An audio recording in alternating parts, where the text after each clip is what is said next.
विज्ञान में समय समय पर ऐसे वैज्ञानिक आते रहे हैं जिन्होंने पूरी दुनिया को बदल देने वाले कार्य बहुत ही छोटी सी उम्र में कर दिए हैं। इन वैज्ञानिकों के द्वारा जिस काल या साल में यह चमत्कार किया जाता है वही साल मिरेकल ईयर कहलाता है।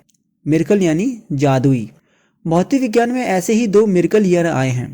पहला है सर आइजक न्यूटन का 1666 का साल और 239 साल के बाद का आइंस्टीन का साल 1905। इन दोनों ही सालों में हुई डिस्कवरीज ने पूरी दुनिया को बदल देने वाले विचारों से दुनिया का परिचय कराया। आइए हम इन दोनों चमत्कारी सालों को थोड़ा गौर से जानें कि आखिर इन सालों में ऐसा क्या हुआ। 1666 न्यूटन का मिरेकल ईयर। सन 1666 में जब न्यूटन कैम्ब्रिज यूनिवर्सिटी में पढ़ रहे थे तभी लंदन में प्लेग महामारी फैल जाती है, जैसे 2020 में कोरोना फैल गया था। इस कारण से सभी स्कूल कॉलेज बंद कर दिए गए, तो न्यूटन भी यूनिवर्सिटी से अपने घर चले गए। कैम्ब्रिज में ये कई विचारों पर काम कर रहे थे, पर जब ये घर पहुंचे तो इनके पास इन विचारों पर विचार करने का पूरा समय मिला और इसी साल इन्होंने प्रकृति के कई रहस्यों से पर्दा उठाया, जो इस प्रकार हैं। नंबर 1, कैलकुलस की खोज। आखिर न्यूटन ने कैलकुलस क्यों इन्वेंट की? न्यूटन से पहले गैलीलियो ने बताया था कि जब भी कोई वस्तु ऊपर से नीचे की ओर गिरती है तो उसकी स्पीड समय के साथ बढ़ती जाती है। न्यूटन ने भी यही एक्सपेरिमेंट किया और वे यह पता लगाना चाहते थे कि वस्तु की स्पीड टाइम के साथ कैसे बदल रही है, पर उस समय की मैथमेटिक्स में ऐसी कोई थ्योरी नहीं थी जो इसको एक्सप्लेन कर सके, या ये कहें कि चेंज यानी परिवर्तन को स्टडी करने वाली मैथमेटिक्स न्यूटन के ज़माने में नहीं थी। इसी कमी को पूरा करने के लिए उन्होंने कैलकुलस का इन्वेंशन किया।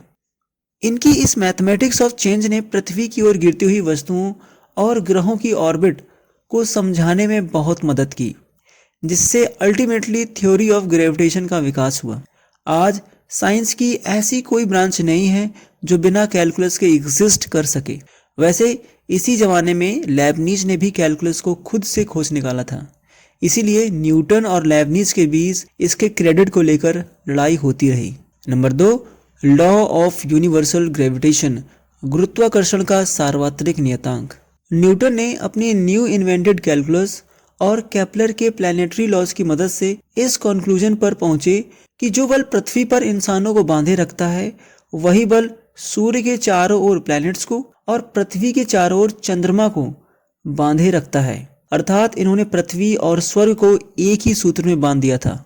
इसे यूनिवर्सल लॉ ऑफ ग्रेविटेशन कहते हैं, जिसके अनुसार प्रत्येक पॉइंट मास यूनिवर्स के प्रत्येक दूसरे पॉइंट मास को अपनी ओर आकर्षित करता है, जिसका मैग्नीट्यूड दोनों मासेस के गुणनफल के समानुपाती और दोनों के बीच की दूरी के वर्ग के व्युत्क्रमानुपाती होता है। नंबर 3, ऑप्टिक्स, प्रकाशिकी।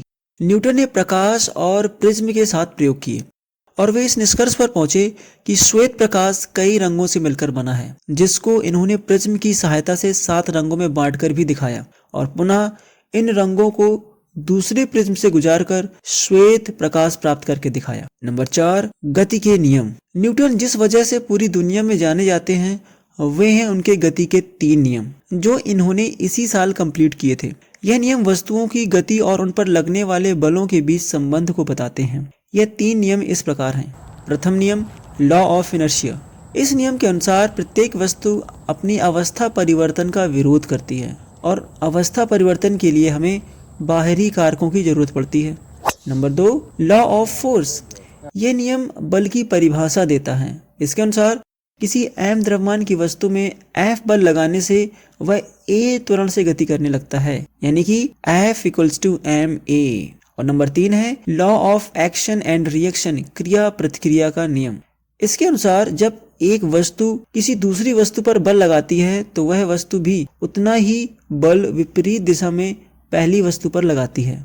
इन तीनों नियमों ने मनुष्यों को मॉडर्न मशीनें बनाने में मदद की, जिससे पूरे यूरोप में इंडस्ट्रियल रेवोल्यूशन आ गया और पूरे यूरोप को एक सुपर पावर के रूप में स्थापित कर दिया। इन नियमों की सहायता से इंसानों ने रॉकेट्स बनाए और ग्रेविटेशन लॉ का इस्तेमाल करके चांद तक पहुंचे। 1905 का जादुई वर्ष। न्यूटन के बाद अगर किसी इंसान को उनके बराबर का दर्जा दिया जा सकता है तो वो केवल अल्बर्ट आइंस्टीन ही हो सकते हैं। अल्बर्ट आइंस्टीन ने 20वीं सदी में जितनी ग्राउंड ब्रेकिंग सक्सेसफुल थ्योरीज दी हैं उतनी किसी भी वैज्ञानिक ने नहीं दी हैं। कई लोग उन्हें न्यूटन से भी ज़्यादा महान वैज्ञानिक मानते हैं। इनका 1905 का साल मिरेकल ईयर के नाम से जाना जाता है। इस साल इन्होंने 4 पेपर पब्लिश किए। ये चारों पेपर पुरानी विज्ञान की नींव को हिला देने वाले थे और नई विज्ञान की शाखाओं को जन्म देने वाले थे। इन पेपर्स ने वैज्ञानिकों को उनकी नेचर एंड यूनिवर्स की समझ पर सवाल करने पर मजबूर कर दिया। इन चारों पेपर्स ने मॉडर्न फिजिक्स के फाउंडेशन का काम किया।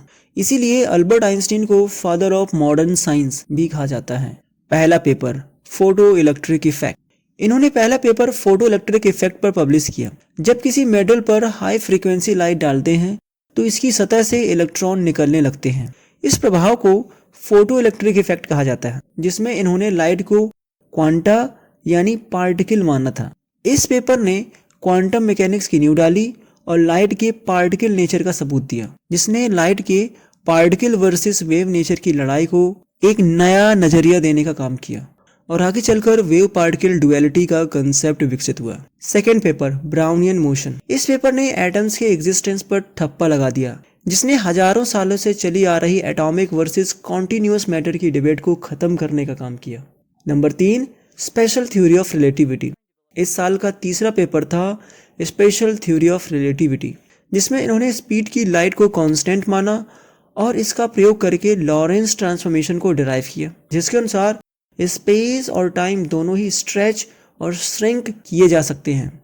और इस थ्योरी से पता चला कि टाइम एब्सोल्यूट नहीं है, बल्कि यह भी स्पेस की तरह रिलेटिव होता है, यानी टाइम के फ्लो की स्पीड ऑब्जर्वर पर डिपेंड करती है। इससे टाइम डायलेशन और लेंथ कॉन्ट्रैक्शन का कंसेप्ट निकल कर आया। Number 4, E=mc²। फोर्थ पेपर में आइंस्टीन ने स्पेशल थ्योरी ऑफ रिलेटिविटी का प्रयोग करके मैटर और एनर्जी में एक इक्वेशन दी, जिसके अनुसार मैटर और एनर्जी को एक दूसरे में बदला जा सकता है। यानी मैटर और एनर्जी दो अलग अलग चीजें नहीं बल्कि सेम ही हैं। पूरी दुनिया में आइंस्टीन को इसी इक्वेशन से जाना जाता है, चाहे आप साइंस सिस्टम से हो या ना हो। तो ये थे 2 जादुई वर्ड्स। वैसे आपको ज्यादा पसंद कौन है, न्यूटन या आइंस्टाइन? कमेंट करके बताइएगा। मिलते हैं नेक्स्ट वीडियो में।